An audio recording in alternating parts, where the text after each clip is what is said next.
are here today with yes, and I say the Wolverine, Austin, over here. Austin, for one thing, you are very, very well known among the debate community. You know, very well liked too. Very, very well liked too. Very well liked. But for one, just one thing that people have to completely and utterly they can't say against. They can't say that you haven't brought a lot to the debate community itself. I mean, you have literally revolutionized the tiering, and it's pretty much used throughout the whole debate community, if you would, with the slight changes and whatnot. But it is your tiering, regardless. That's something that no one can say against. Yeah, I like how we've gone with it. There's definitely been inspirations along the way. I first never even considered tiering speed back when I was just on Omniversal Comic Battle Societies page I ran for a few years. And back when we did that, we just went by DC, destructive capability, durability. Yeah, no, definitely. I got to Watchers and I saw Malcolm's system. So I will give credit to Malcolm, worked hard as do, I always do. Yeah, no, definitely. I really like... humble. Oh, so you're humble too, huh? I see. See, look, that right there, we've got proof. We've got proof of him being humble. Now you guys can't say shit. Yeah. But yeah, I really liked how he had adjusted for speeds, because that's something that kind of went unnoticed. Yeah, no, definitely. And you could get characters that just speed blitz the shit out of your character, and you would be like, that's you. But under other tiering systems, it was fine, because nobody really cared that much about the speed. Yeah, no, definitely. Yeah, I completely agree. I remember back in the day, speed literally used to be the deciding factor. But now, especially with your tiering, speed is no longer the deciding factor. Speed is now, it's considered where it's considered, Speed is still the trickiest aspect of tiering.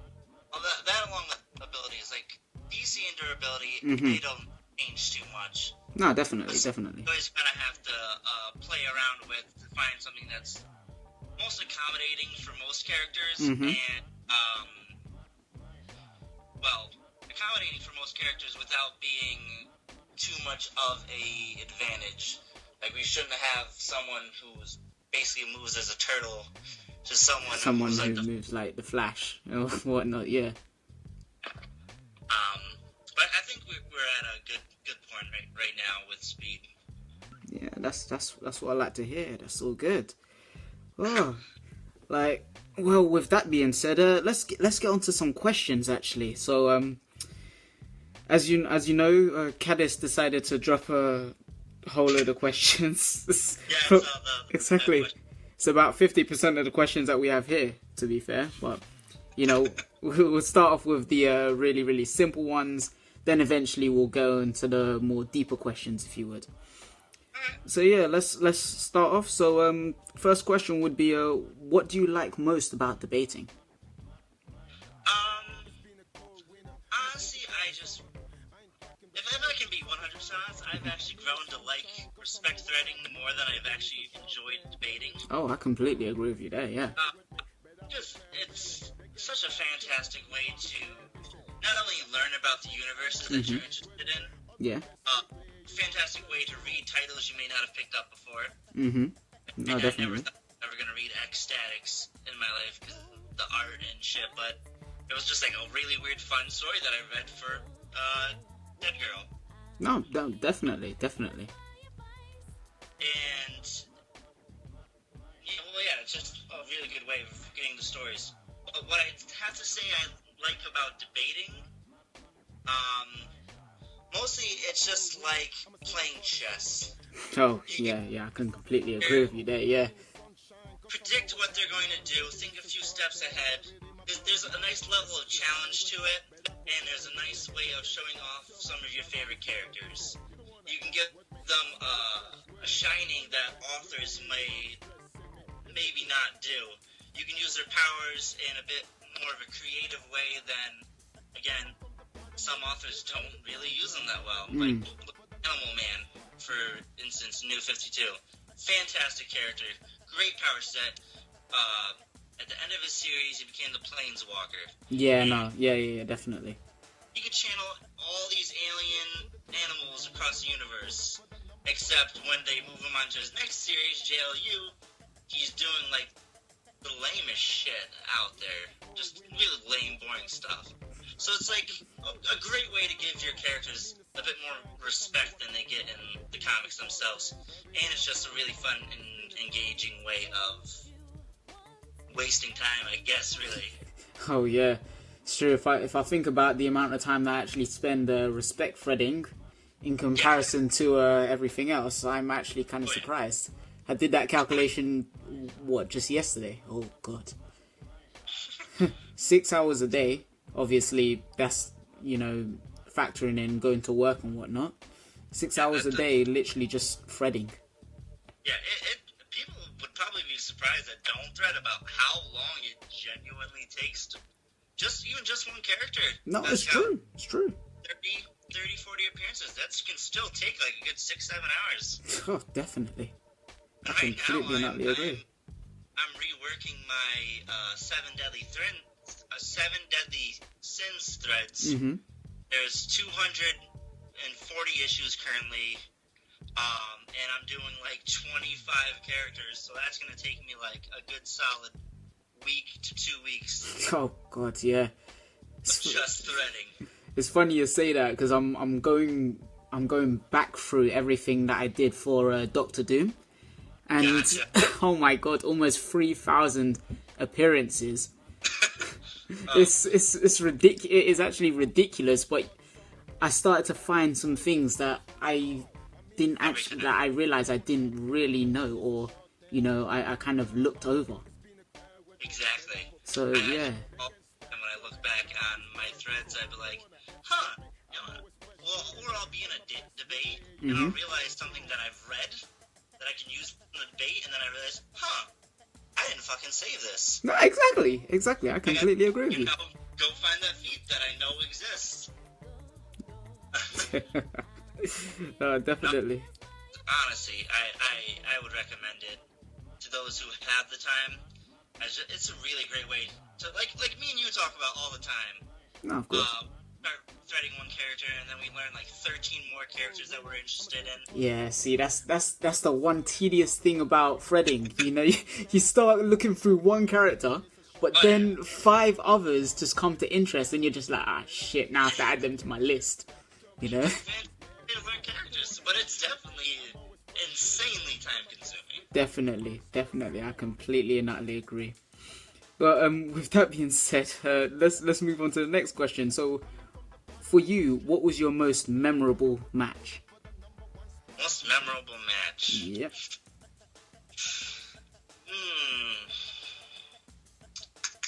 That's kind of tricky for me. I don't know if I'd use my turning point match, which was my match against Lucius, where I finally had collected enough, raw data off debaters to improve myself to the point where I started getting that winning streak. Yeah. Where it would be my match with Philip.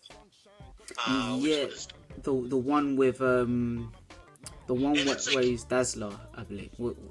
Was it that one? The one where he used Dazzler? He used... No, it was...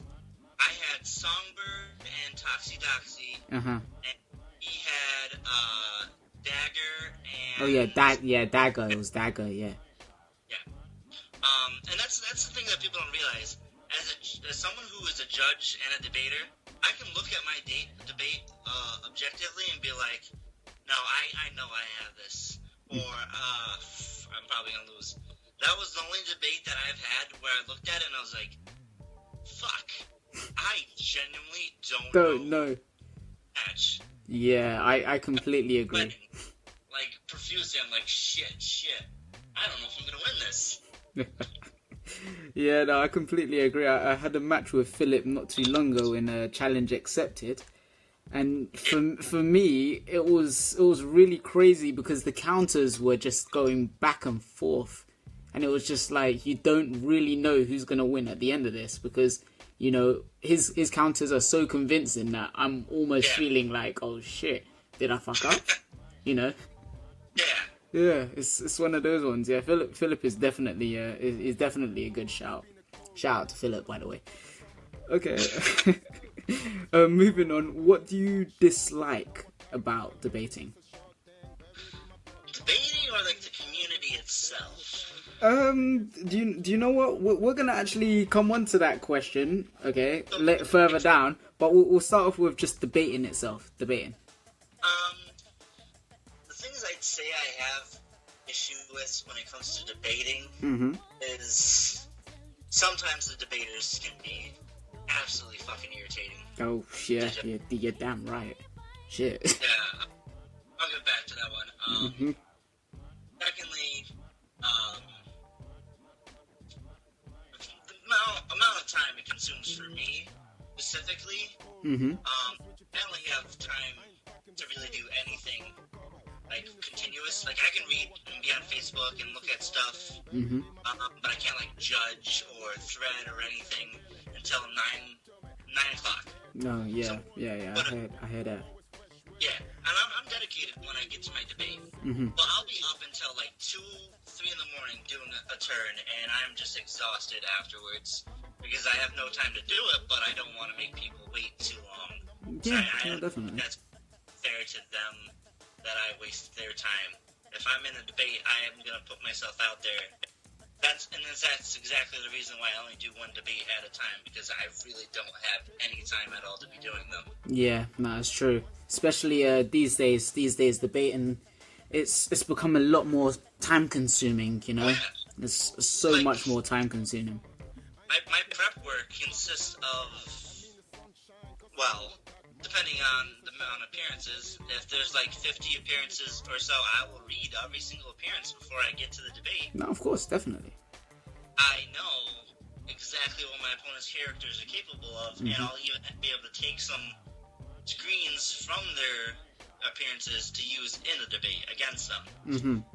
So that itself takes a good couple hours.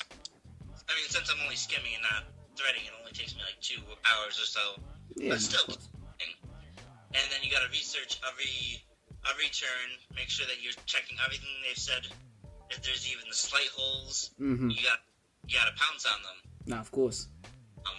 But going back to the debaters, honestly, it's just some people are just so disgusting to debate.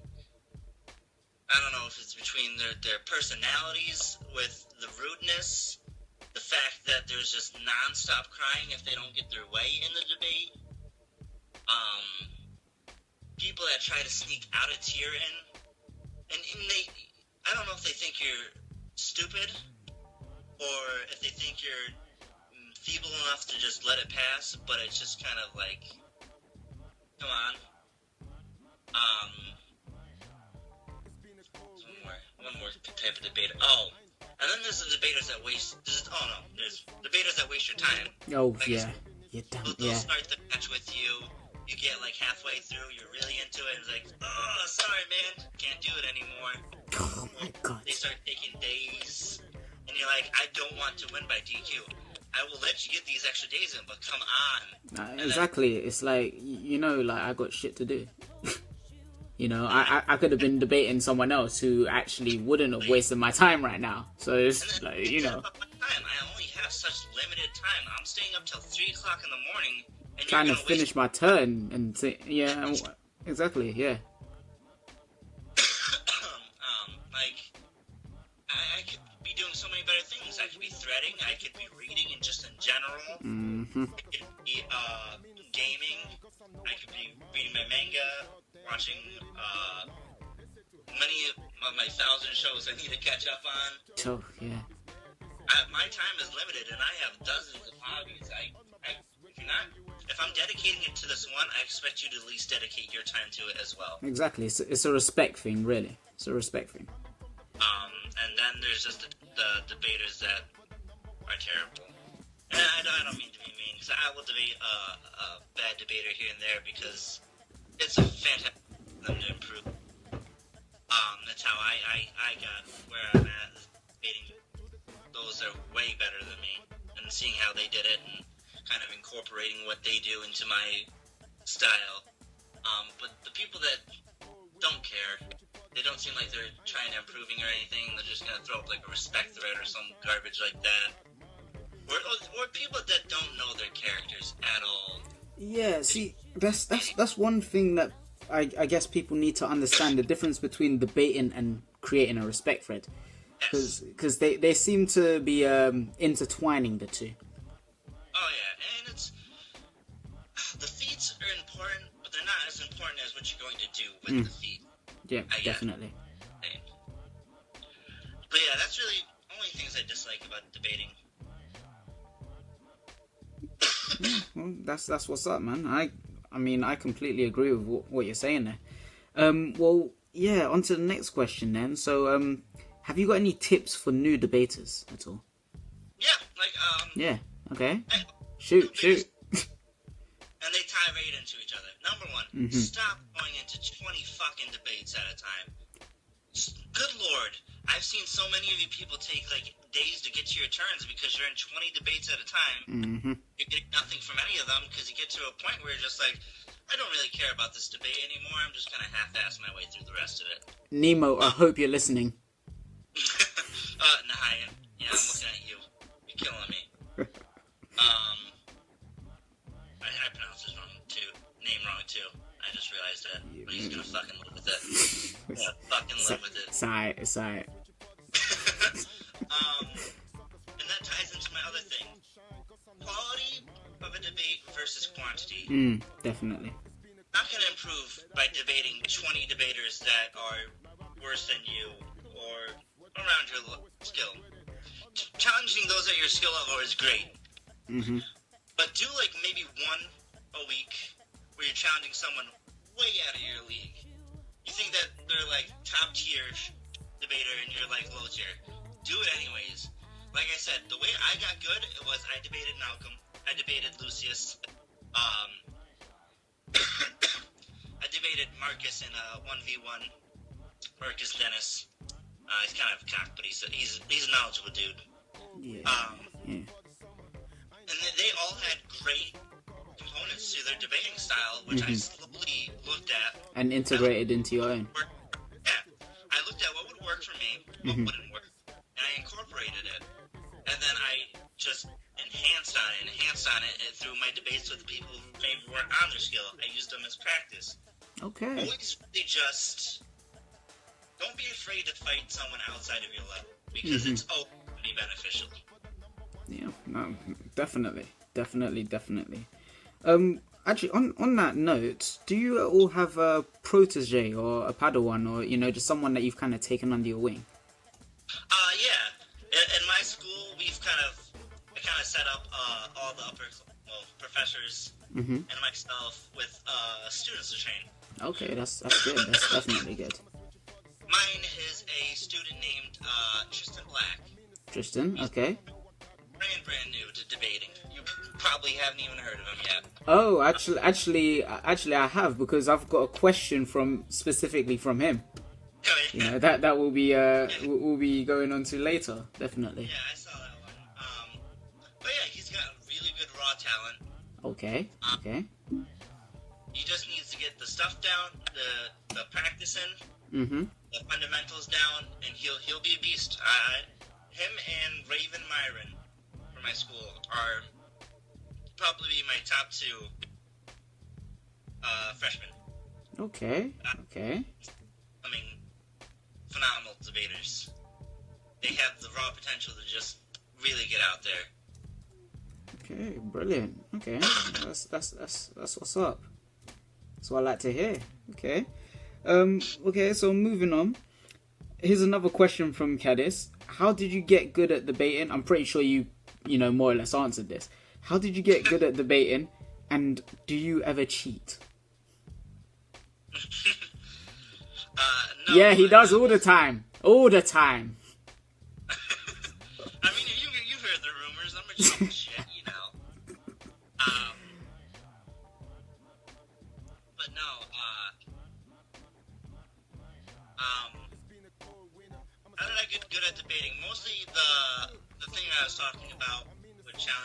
debaters, and really learning to.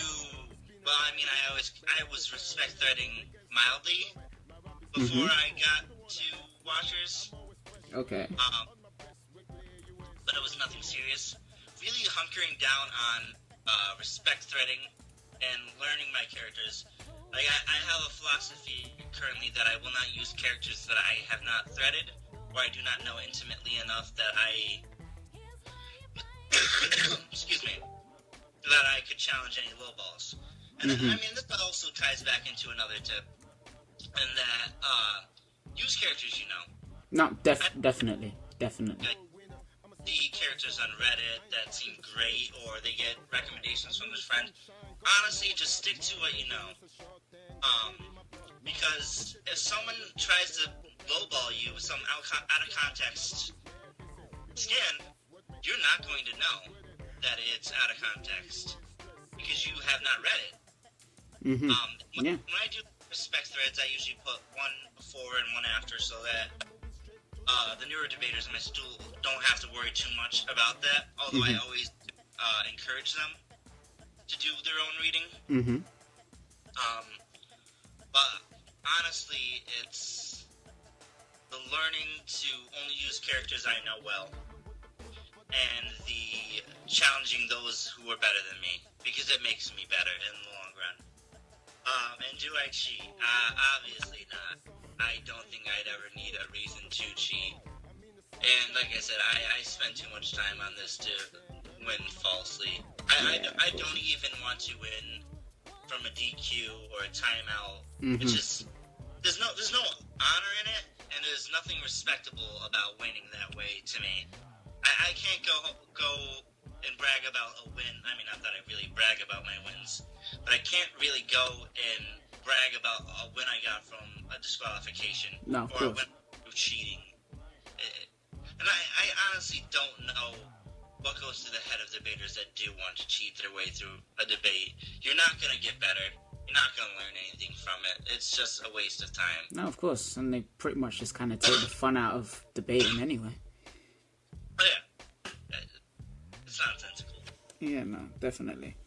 Okay, let's see, moving on. Okay, so before we get into the more deeper questions, let's just get out of a few of these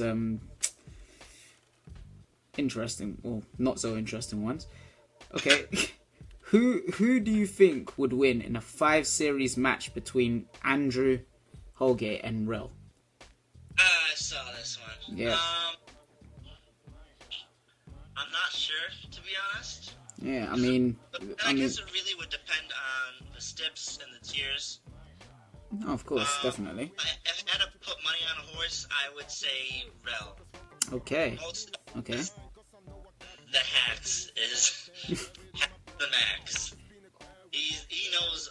He's very, very knowledgeable in anime characters and manga characters and manhwa. And they are so.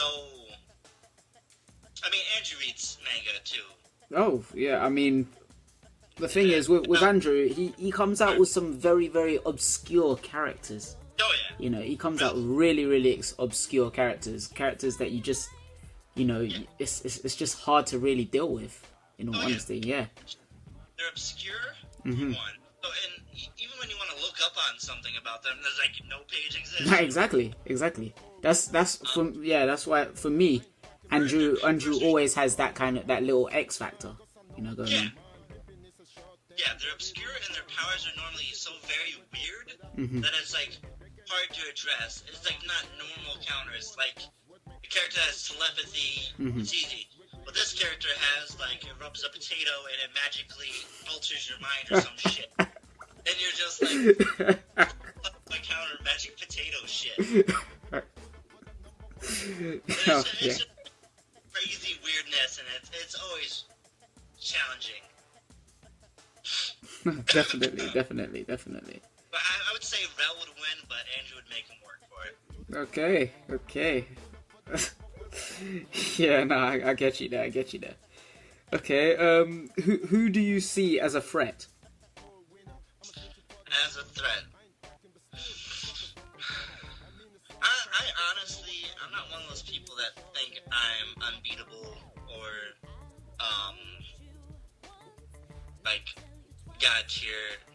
as cringy as that fucking sounds. I actually want to know who started that whole god tier, upper tier bullshit. Jaga, to be honest. You know, Yeah. yeah. So I mean, there's plenty of people who can challenge me and win. Threats, I guess I'd say Rel. Mm-hmm. Because his picks are, like I said, are tough to beat. Definitely. I know, me and you need to have that rematch eventually. Oh, we will. Definitely one on my list. Trust me, we definitely will. Philip again, I would say, is another really good one because counters are really, really up there. Mm-hmm. Excuse me, my lungs are fucked as shit. Oh, don't die. Shit, we're only halfway through, man. We need you. I actually had a little list in my head that I'm blanking on. There's a lot of people. Was it Brandon from my school? Oh yeah, definitely. Brandon, he's a beast. He's a beast. David. I've never actually faced David yet. Okay. Well, all I can say is that when you do face him, just be careful. Make sure you have a bulletproof vest ready, because whatever counters he throws at you, okay, you'll feel him like bullets through your phone, iPad, whatever you're using. Yeah. Yeah. But yeah, not to leave anybody off, I'm just gonna say there's a ton of like deans and stuff that can really give me a run for my money. Okay. Definitely. Okay. Here's one by Jaga actually. What are your thoughts on the Group v Group match is coming up, and what do you think of the matchups? Who do you think will come out on top? And top 5 debaters who you feel have the drive to win? Top 5 debaters, like overall, or from the GVG? I think he's specifically referencing the GVG. Alright. So first one was, what do I think about the GVG? Yeah, what are your thoughts on that? It started, to be honest. It just kind of came out of nowhere, and I was like, hey, you want to host? And I was like, alright, you guys hosted for us, so why not? Yeah, no, of course. I don't really know how to feel about it, because I don't know if there's like a beef there or something, or if it's just... Yeah, I mean, not that I know of, at least. I mean, I feel it's just, you know. I feel like it's just that now, because Watchers had Horsemen, and we were like the first one to have like established, and then NTC made their. I don't know if they had their group. I don't even know. I don't even know. They have their people. Yeah. Then Guardians did it, and now all the groups are basically doing it right now, where they have like representatives going to go out for debate them.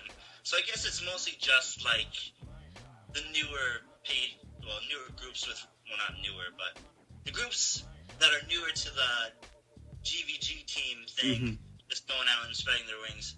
So I guess it's good. I mean, I don't really feel one way or the other on it. Okay.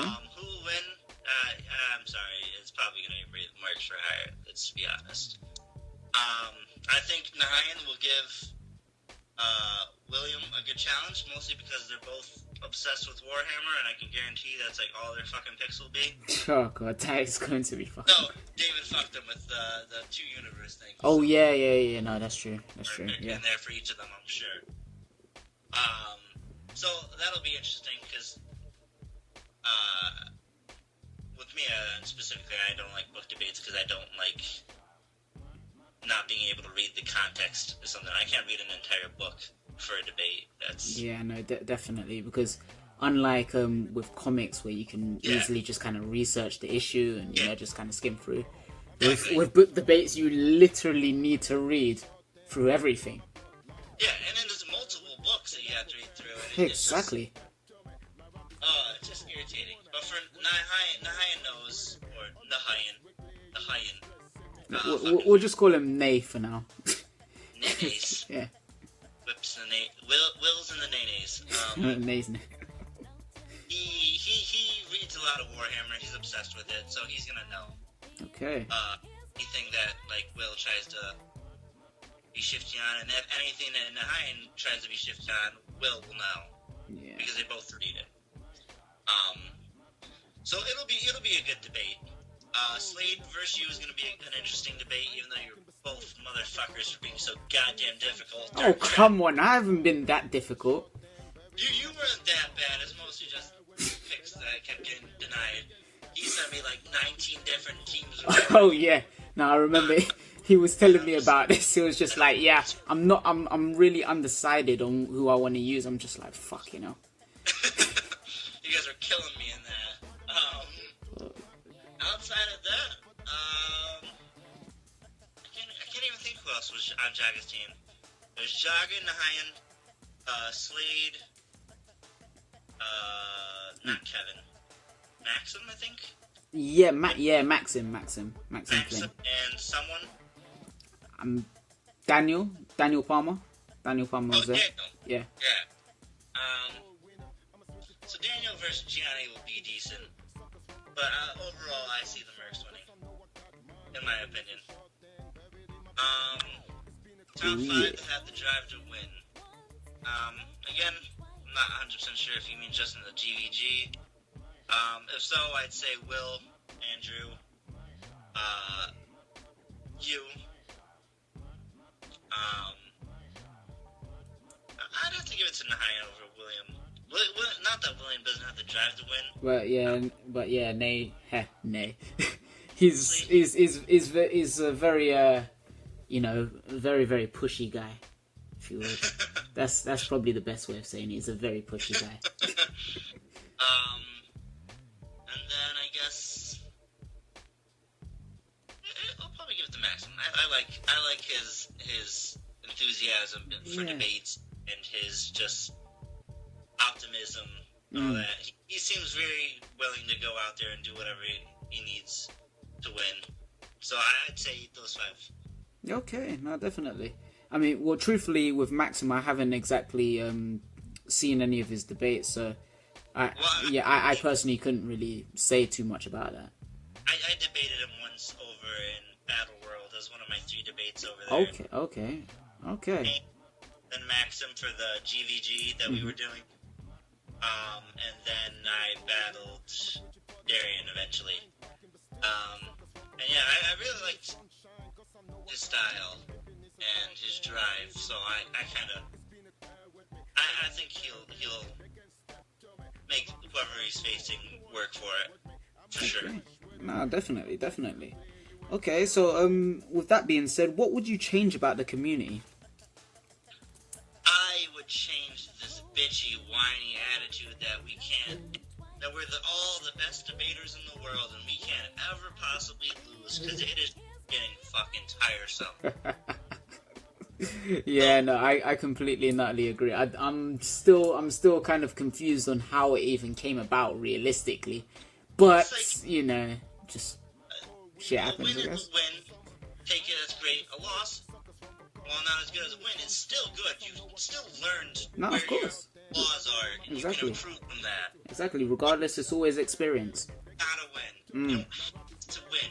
Not winning is not the worst possible thing in the world. And there's just been so much drama that spins out after every time someone doesn't get their way in a match and win, and it just spirals into this big fucking cancer that spreads to the community. Oh, God. People don't win in one group, so then they make their own group. People don't win enough in their match in one group, so then they go back to their group, and then they spit their venom about the group and whatever bullshit they want to spread. And don't get me wrong, sometimes judgments are shit. Sometimes judgments are bad, and they for whatever reason still get passed through. But for people, a lot of time they blame the group for the bad judgments that the judge makes. Like, we are not... Yes. I don't know how to word this. They may represent us, but they aren't all of us. Exactly. No, definitely. Become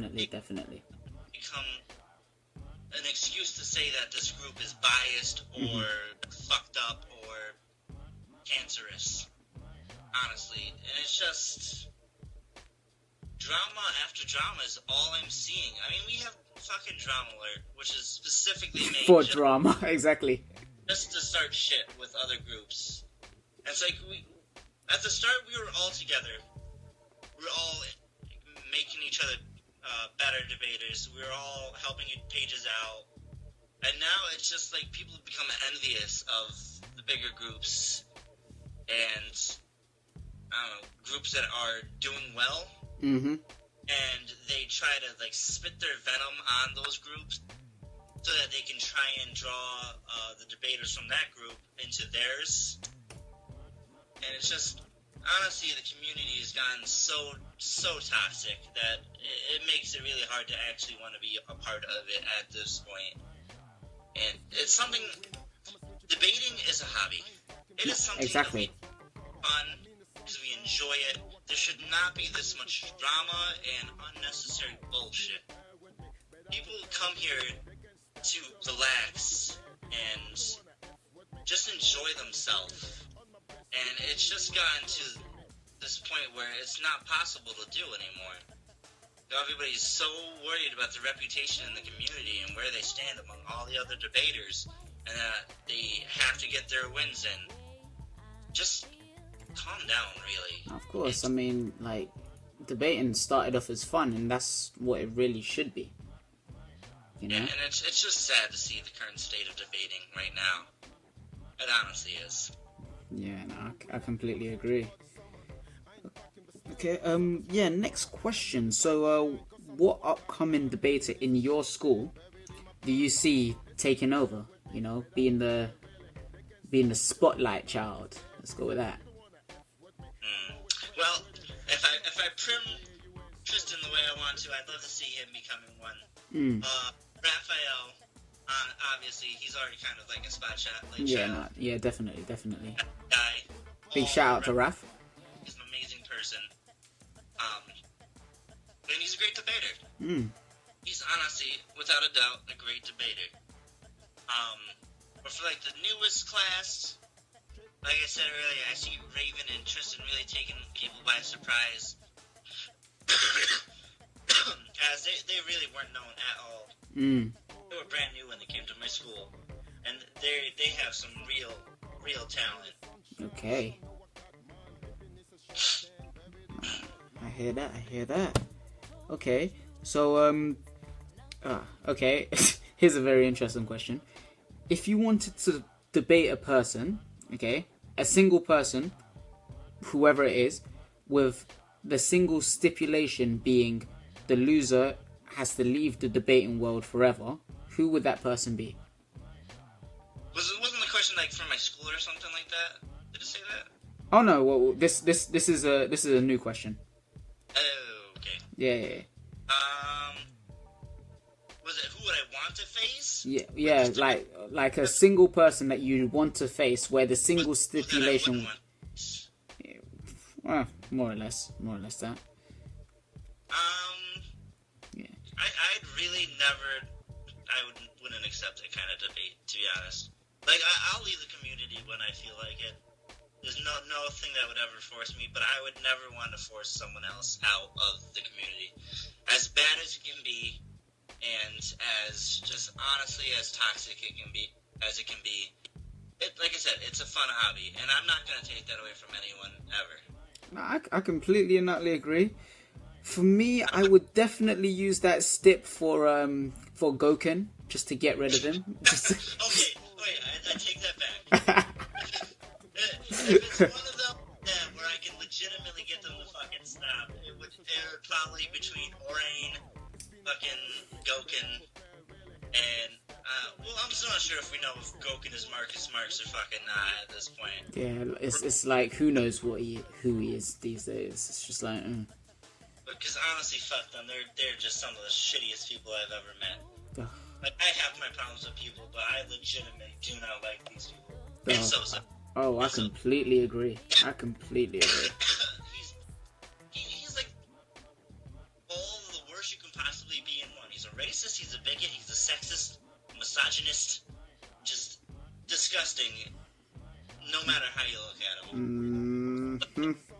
just I pure would and utter trash. and I would beat the ever-loving shit out of them at debate, and I would smile as they were forced to never debate again. Oh, seems like you have a bit of a dark side to you as well. Yeah. I can be confident. If I, like I said, I know what I'm gonna beat someone, and they're not as good as they think they are. Yeah, no, that's understandable. Okay. Well then, moving on to the next question. How does it feel being the man whose tiering system has been adapted and used throughout the community? I mean, it's mixed. I'm weird. So I remember the first page I started using my tiering system was Session Money. I was like, the fuck is this shit? Why are they using my tiering system over in their group? The fuck is this? Like, let them. We want to see if, like, the pages, it will spread among pages. I was like, alright, I guess. The little fucking football gif with the guy's like, okay. Hey, as long as they title it, we got this from Watchers. It's all good. I do kind of like the uniformity it's created throughout.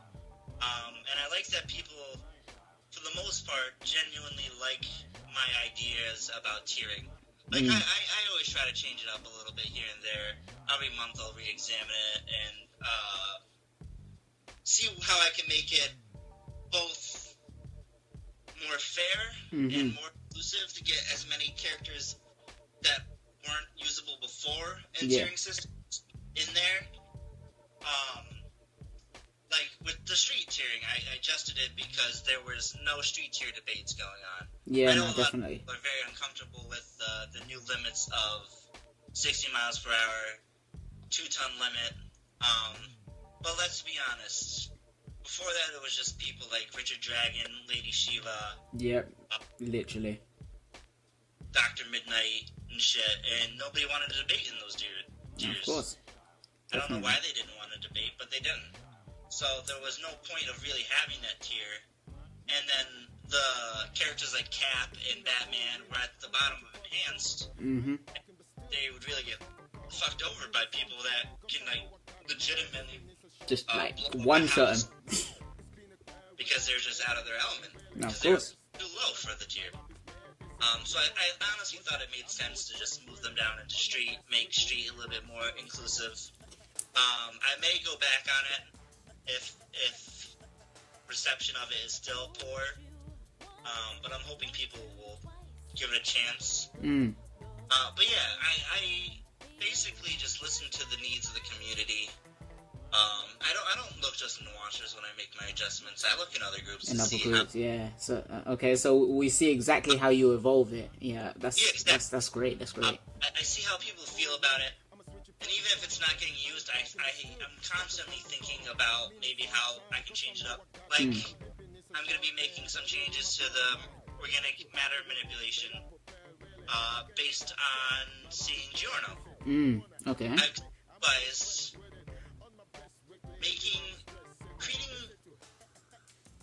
let me say this, turning something like a rock into a snail shouldn't be exactly the same as turning your opponent into a snail.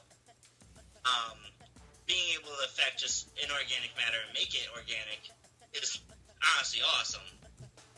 But I wouldn't say it's as broken as turning your opponent into a rock or something like that. Because definitely. It's easier to counter. It's not as hacked. You don't have to have a defense against it. You just have to have defense against whatever creature he's creating. So I think it would be cooler to allow that in with City or something. Make it more, again, allow more characters in without screwing over other characters by making it too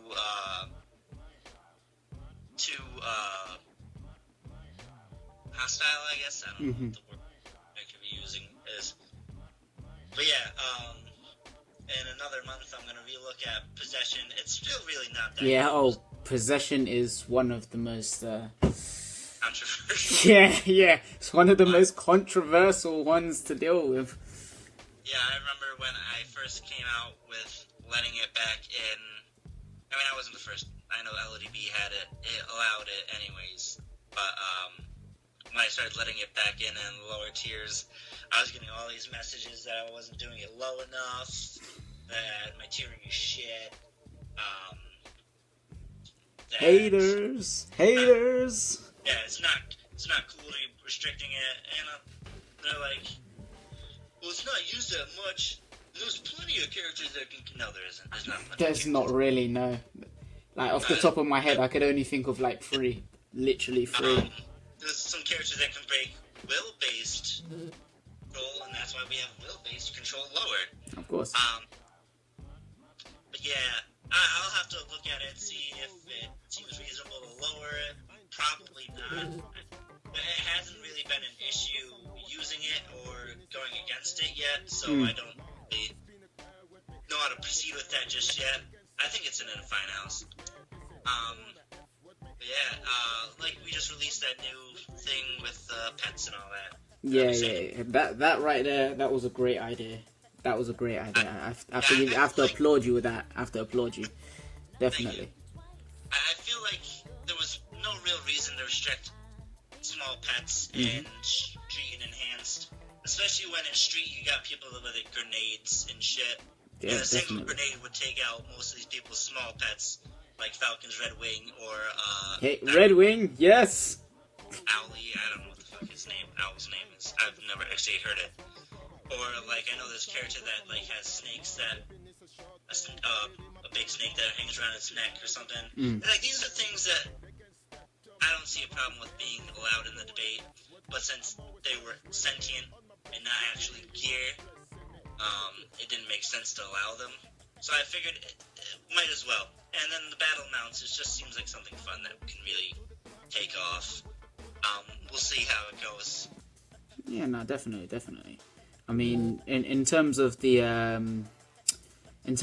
battle mounts, I mean, for me, I always liked the idea of characters like, like Thanos, who can literally summon their battle mounts regardless of where it is to their place. And then there's also characters like Batman, who have their Batwing, his Batmobile and whatnot. But it never really made sense because it would literally need to travel from his Batcave to wherever the hell he is. So it's, And people wanted to pretend like they'd get like 9 different vehicles in the bay, and you're like, how the fuck is he driving all these things? Exactly. How long is it gonna take them to get here? But now it'd be cool because you can have someone like Batman, and the Batmobile facing some dude on a giant animal or some shit, and it could be really cool, and it could really bring like an interesting dynamic to a debate that we might not have really seen before. Okay. So I'm hoping people like it, and I'm hoping it takes off. It's not really something I'm gonna do away with if it's not doing well. It just kind of fades into oblivion. But yeah, I like that to answer the question without being so fucking long and on tangents. I like that people have generally liked my ideas when it comes to tiering and stuff. It's always nice. Nah, definitely. Okay, let's move on to this. This is a question from Tristan himself, actually. I guess he actually really trusts your thoughts on this as well. So, if your opponent shows his character to have speed of light combat speed, but within your counters you prove his character doesn't consistently show this combat speed, how is it perceived in a judgment? It's like this. Your opponent is free to call out when it comes to stats, it's always variable for a character. They will never always be punching with the strength to destroy a planet, which comes a lot of bad scaling, because everybody likes to just jump up to the highest feat when they scale. Oh, definitely. Oh, this person punched the Hulk and he flew back a little bit. Oh, and now that scales up to destroying a galaxy. Oh, okay, cool. Flash was going like maybe Mach 2. That means he's faster than light. Exactly. No, not how it works. Speed strength, durability, it's all pretty variable. Durability is a bit more solid in that it doesn't usually change up too much, but some people will always have a low showing of durability. So basically, what the judges will be, hey, if they challenge you on it, can you provide any other feats? If all you have is one feat of him going this fast, one feat of him being this strong, one feat of him being this durable. Yeah, it looks pretty bad. Look very great if they show a bunch of other feats that suggest the other thing. Suggest that he's not that calm, strong, or fast, or whatever. But if you have 2 or 3 feats, higher end feats showing that he has consistent strength, and they don't even have to be the same. You can show me a city level feat, strength feat, and then an island level strength feat, and I will take you on your word that it's island level. He has island level strength because it's close enough. But if you show me like one island level feat and the rest of his feet are not even building, we're probably gonna look at it like, But again, we won't look at it that way unless your opponent challenges it, which was the question. If they start showing feats of him being beaten down by less than that, and there's like 5 feats he shows of him being beaten down by less than building level attacks, and you're trying to imply that he's island level based off of this one feat, which is probably usually scaling. No, of course. We're not going to believe he's island level. You're going to need to back that up with a bit more than just that one feat. Yeah, no, I completely agree. It's consistency. Consistency will determine what's a low ball and what's an adequate counter. But most of the time, we're generally going to take you up there that the highest feat shown for strength, speed, and all that is what they can do. Writers constantly forget about characters' capabilities, and they won't rate them at their peak. And genuinely, it's not interesting to read about a character who's always at their peak. So you're not going to see every feat that level. The fact that you've proven that they're capable of doing it is really all that we need to see. But then it comes into, like, I know you were talking about it, Adam, on the comment. It depends on the circumstance. Like I said, if your feats of that high are through scaling and they show otherwise, we're probably gonna go with them if they make a solid case with enough evidence. No, definitely.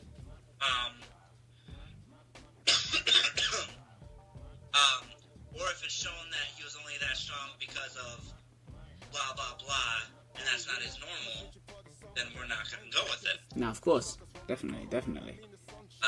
Consistency really is what determines what's a low ball and what's a high ball, I guess. Okay. Yeah. No, definitely. Okay, well, with that being said, we're on to our last question of the night. That would be, should judge challenges, or should judge challenge rules be changed to make it less easy to challenge? And I'll probably receive a little bit of flack from some people, I don't know. I genuinely don't mind challenges. Which probably my other judges don't like as much, especially since I don't judge as much. So they're probably like, you don't really have to deal with it. But I mean, I do. I'm in the tribunal every day listening to every judgment. That's being challenging, measuring the accuracy. But I like that we've developed a system in which judges are being held accountable. Because before this and before I set up the rubric, judges could just post these vague bullshit judgments. And that was literally it. Yeah. That was it. You had to just accept it. And I don't like that. I don't like people feeling like they're being cheated out of the debate. No, I completely agree. I don't like people feeling like they just have to choke on whatever words the judge spewed, and that's it. And if they go against it, there's some kind of asshole. No. Never feel bad that if you want to challenge your debate, challenge your judgment. That being said, some of you are fucking ridiculous. You're not challenging it because there was anything legitimately wrong with it. You're challenging it because you're upset that you lost. Um, and that's bullshit, because the judges do put in a lot of time and effort. Oh, trust me, having to read an entire debate, especially with debates evolving these days, flipping out. Yeah. It is a lot to read. About 3 hours of non-stop reading, and like an extra half an hour to type up my judgment. And I'm pretty fast as a judge.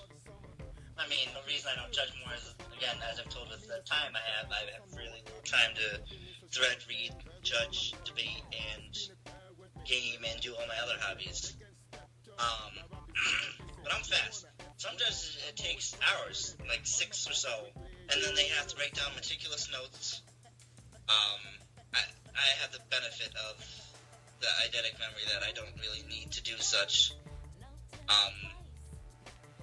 But it's a lot of fucking work to judge. And then to have some pissant just say, oh, I don't like that I didn't win, I'm going to throw it out, it's bullshit.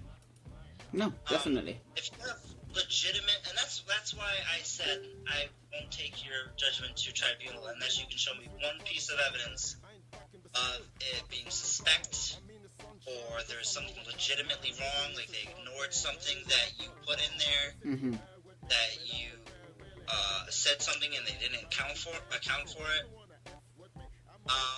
So we kind of have the system right now where you can challenge one judgment per match. And I like that, but I do agree with something Andrew was suggesting, and I think that if you win that case and the judgment is thrown out, you should get another chance to challenge it.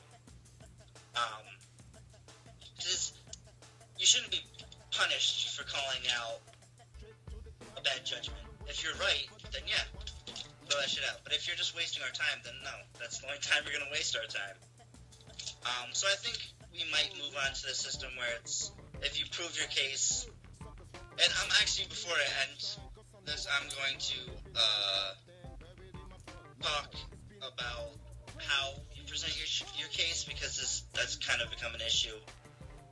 But I think we'll move on to the system where you challenge your case, and if you prove there's something fundamentally flawed, give you the extra challenge in case another bad judgment comes in place.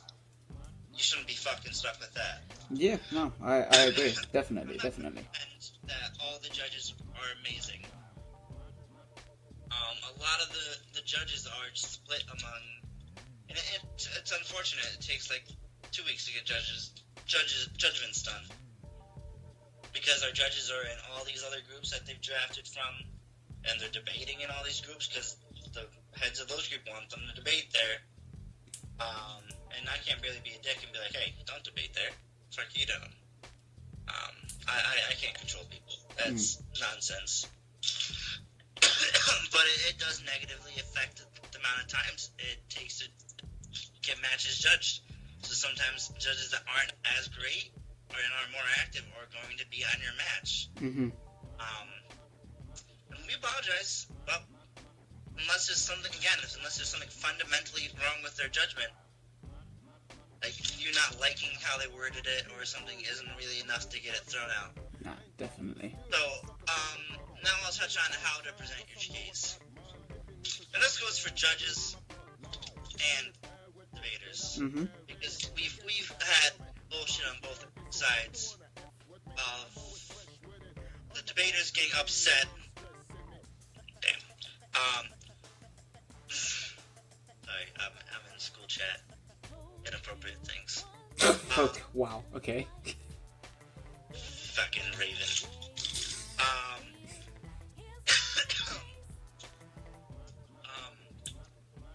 Yeah.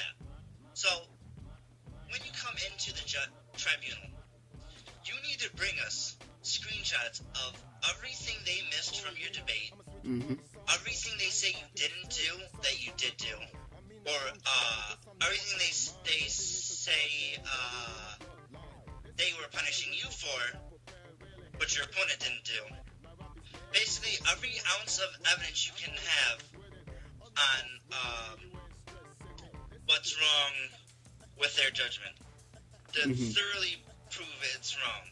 If you come in with one or two shitty screenshots, and that's it.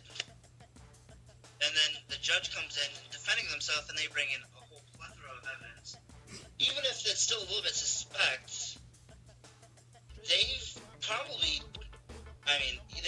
done a great job at defending themselves at that point, with all this evidence that links to support why they did what they did, and you just having like this very, very weak evidence against them. You're probably gonna get your challenge thrown out. No, definitely. It's not saying that the judgment is good. It's not saying the judgment is bad. It's saying that you did not do a good job presenting your case. Like I was saying, it takes anywhere between 2 to 12 hours to get through a debate and judge it. All right, we cannot have every member of the tribunal then go and read through the entirety of the debate to see the validity of their judgment. So, if you want to win your case, because this is pretty much like a court battle, you need to bring adequate evidence to the thing. And then let's move on to judges that get mad that their judgments get thrown out when they didn't even defend it. I've had this happen numerous times, and you cannot get mad at us if you didn't bother to defend your judgment. If your judgment was good, if it was solid, you absolutely should be able to defend it. Definitely. You should be able to, even if you don't want a screenshot, you can tell me what round this happened, what round that happened. I will go look. I will look for you. I will go out of my way for both you, the debater, and the judge to help you prove your innocence. But you have to meet me halfway. No, definitely. At the starting line, you're gonna get your judgment thrown out. Yeah, because there's not really much he can do to help, realistically, because he's not trying to defend himself. So really, I guess to summarize, I think we're gonna make a few changes. One, in that letting people get an additional challenge if they prove theirs right. Two, I think we're gonna switch up to 2-turn tribunals. Okay. This way it gives both a chance to see what the other had said, and they can clear up any bullshit that gets spewed. Okay. But don't challenge unless you there's genuinely something wrong with the judgment, and don't waste our time. As a judge, don't waste our time. As the debater, don't waste our time. We are very busy. So to come out and then do all this bias claim bullshit because you didn't get your way in the tribunal isn't the appropriate way to do it either. Okay, no, that right there, that was really solid. That was really solid, definitely, mate. I completely and utterly agree. Well, with that being said, all of our questions are done, and we have 1 hour and 15 minutes. That was longer than Josh's yesterday. Okay, is there anything that you'd like to end it off on, Austin? Just that, I love my school. Jean Grey, we're the best out there. Hang on it. Win or lose, I hope everybody has fun in School Wars. Like I said, my school is like a second family to me. I love all of them. Even the annoying ones. My redheaded stepchilds. I still love them. Nah, definitely. And then Watchers is just a great group. Great people. Even if we don't get along, I probably still like you to some degree. Just let's cut on the toxicity and the drama, guys, because it's getting out of fucking hand. And everybody have a good night. No, most definitely. It's alright. Thank you, Austin. It has been a pleasure, most definitely. Indeed. That's right. You take care of yourself, yeah? Bye. That's alright, bye. Okay, and there you have it, guys. That was our interview with Austin. So, thank you all for watching, and join us next week. We will have 2 very, very, very, very interesting people to interview. Thank you for watching, and good night.